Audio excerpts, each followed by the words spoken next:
ಕಶ್ಮ ಟಿವಿಗೆ ಸ್ವಾಗತ. ನಾನು ಶಮಿ ಶೆಟ್ಟಿ. ಇವತ್ತು ನಾವು ಜಗತ್ತನ್ನೇ ನಡುಗಿಸುವಂತಹ ಒಂದು ಅತಿ ದೊಡ್ಡ ಸುದ್ದಿಯನ್ನ ನಿಮ್ಮ ಮುಂದೆ ತರ್ತಿದ್ದೇವೆ. ಇರಾನ್ ಮತ್ತು ಇಸ್ರೇಲ್ ನಡುವಿನ ಯುದ್ಧ ಈಗ ಅಂತಿಮ ಹಂತಕ್ಕೆ ತಲುಪಿದೆಯಾ ಅನ್ನೋ ಪ್ರಶ್ನೆ ಮೂಡುತ್ತಿದೆ. ಹಲವಾರು ದಿನಗಳಿಂದ, ಹಲವಾರು ವಾರ, ತಿಂಗಳುಗಳಿಂದ ಇಡೀ ಜಗತ್ತನ್ನೇ ನಡುಗಿಸುವಂತೆ ಯುದ್ಧ ಮಾಡುತ್ತಿದ್ದಂತಹ ಇರಾನ್ ಮತ್ತು ಇಸ್ರೇಲ್ ಯುದ್ಧ ಇನ್ನಷ್ಟು ವಿಕೋಪಕ್ಕೆ ಹೋಗಿದೆ. ಇರಾನ್ನ ಸರ್ವೋಚ್ಚ ನಾಯಕನ ಕುಟುಂಬವನ್ನೇ ಇಸ್ರೇಲ್ ಸಂಹರಿಸಿದ್ಯಾ? ಹೌದು, ಅಮೆರಿಕ ಅಧ್ಯಕ್ಷ ಡೊನಾಲ್ಡ್ ಟ್ರಂಪ್ ಬಿಚ್ಚಿಟ್ಟಿರುವ ಒಂದು ಮಾಹಿತಿ ಈಗ ಇಡೀ ವಿಶ್ವವನ್ನೇ ಬೆಚ್ಚಿ ಬೀಳಿಸಿದೆ. ಇರಾನ್ನ ನೂತನ ಸುಪ್ರೀಂ ಲೀಡರ್ ಮೊಜ್ತಾಬ್ ಖಮೇನಿ ಅವರ ಸ್ಥಿತಿ ಅತ್ಯಂತ ಗಂಭೀರವಾಗಿದ್ದು, ಅವರ 2 ಕಾಲುಗಳು ಕೂಡ ದಾಳಿಯಲ್ಲಿ ಕಟ್ ಆಗಿವೆ ಎಂಬ ಸುದ್ದಿ ಈಗ ಸಂಚಲನ ಮೂಡಿಸಿದೆ. ಕಳೆದ ಫೆಬ್ರವರಿ 28ರಂದು ಇಸ್ರೇಲ್ ಇರಾನ್ ಮೇಲೆ ಒಂದು ಭೀಕರ ವೈಮಾನಿಕ ದಾಳಿ ನಡೆಸಿತ್ತು. ಅಮೆರಿಕದ ಜಂಟಿ ಕಾರ್ಯಾಚರಣೆ ಎಂದು ಹೇಳಲಾಗುತ್ತಿರುವ ಈ ದಾಳಿಯಲ್ಲಿ ಇರಾನ್ನ ದಶಕಗಳ ಕಾಲದ ಸುಪ್ರೀಂ ಲೀಡರ್ ಆಯತುಲ್ಲಾ ಖಮೇನಿ ಮತ್ತು ಅವರ ಇಡೀ ಕುಟುಂಬವನ್ನೇ ಗುರಿ ಮಾಡಲಾಗಿತ್ತು. ಇನ್ನು ವರದಿಗಳ ಪ್ರಕಾರ ಈ ದಾಳಿಯಲ್ಲಿ ಆಯತುಲ್ಲಾ ಖಮೇನಿ ಹತ್ಯೆಯಾಗಿದ್ದಾರೆ ಎನ್ನಲಾಗಿತ್ತು. ಅವರ ಸಾವಿನ ಬೆನ್ನಲ್ಲೇ ಅವರ ಪುತ್ರ ಮೊಜ್ತಾಬ್ ಖಮೇನಿ ಅವರನ್ನು ಕೂಡ ಇರಾನ್ ನೂತನ ಸುಪ್ರೀಂ ಲೀಡರ್ ಆಗಿ ನೇಮಿಸಲಾಯಿತು. ಆದರೆ ಈ ನೇಮಕಾತಿ ನಡೆದ ಬೆನ್ನಲ್ಲೇ ವಿಧಿಯ ಆಟ ಬೇರೆಯೇ ಇತ್ತು ಅನ್ಸುತ್ತೆ. ಈಗ ಅಮೆರಿಕ ಅಧ್ಯಕ್ಷ ಡೊನಾಲ್ಡ್ ಟ್ರಂಪ್ ನೀಡಿರುವ ಮಾಹಿತಿ ಇರಾನ್ ಬೆಂಬಲಿಗರ ಎದೆಯಲ್ಲಿ ನಡುಕ ಹುಟ್ಟಿಸಿದೆ.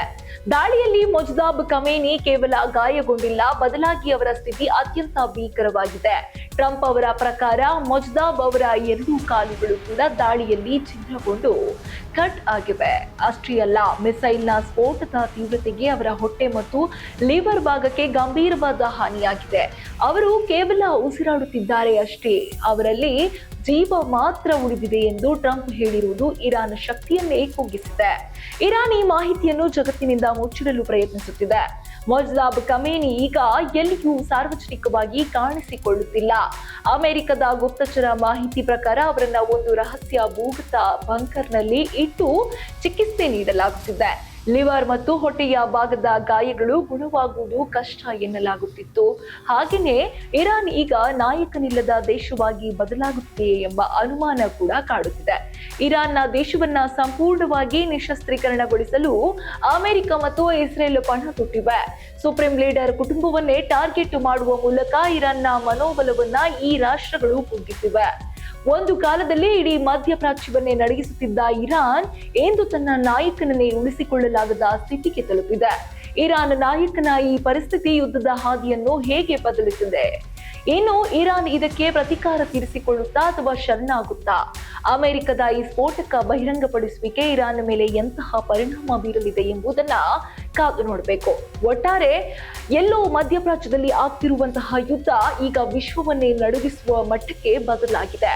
ವಿಶ್ವದ ಆಡಳಿತದಲ್ಲೂ ಕೂಡ ಒಂದಿಷ್ಟು ಮುಗಿಲೆಬ್ಬಿಸುವಂತಹ ಬದಲಾವಣೆಯನ್ನ ತಂದಿದೆ. ಈಗಾಗಲೇ ಆರ್ಥಿಕ ಪರಿಸ್ಥಿತಿ ಬೇರೆ ದೇಶದ ಮೇಲೂ ಕೂಡ ಪರಿಣಾಮ ಬೀರ್ತಾ ಇದೆ. ಜೊತೆಗೆ ಅಲ್ಲಿನ ಪೆಟ್ರೋಲಿಯಂ, ಗ್ಯಾಸ್ ಮೇಲೂ ಕೂಡ ಪರಿಣಾಮ ಬೀರಿ ಸಾಕಷ್ಟು ಆತಂಕದಲ್ಲಿ ಬೇರೆ ಬೇರೆ ದೇಶಗಳು ಕೂಡ ಇವೆ.